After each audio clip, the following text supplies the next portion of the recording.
Diriwayatkan di zaman Sayyidina Umar radhiyallahu anhu ada seorang laki-laki pedagang yang mana di setiap harinya si lelaki itu didatangi ibunya meminta suatu perkara untuk kebutuhan sang ibu di setiap harinya.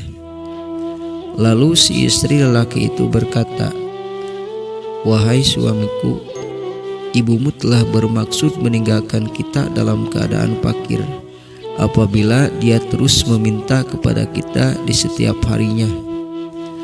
Lalu ibunya si lelaki itu menangis pulang dan tidak diberi apa-apa.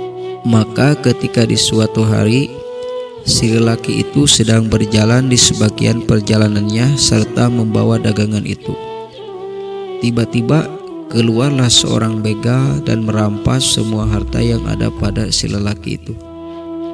Kemudian begal itu mengambil si lelaki itu dan memotong kedua tangannya. Dan si begal itu pun menggantungkan tangan si lelaki itu yang terputus pada lehernya.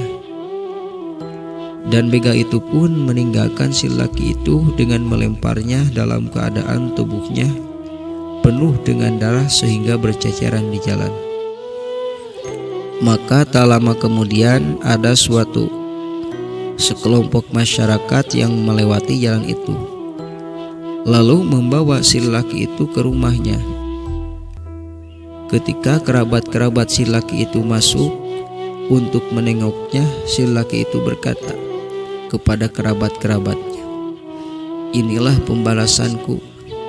Andai kata aku memberi suatu dirham pada ibuku, tanganku tidak akan ada yang memotong dan hartaku tidak akan terampas."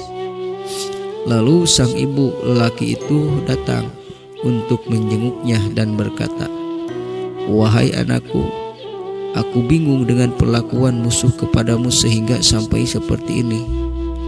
Lalu si laki itu menjawab, "Wahai ibuku, ini semua karena dosaku pada ibu. Aku meminta ridho kepadamu, Bu."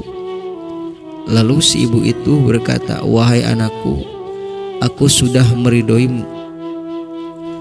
Lalu si laki itu tidur di malam harinya, dan ketika ia bangun dari tidurnya, tangan si laki itu kemudian kembali lagi seperti semula. Wallahu a'lam bishawab.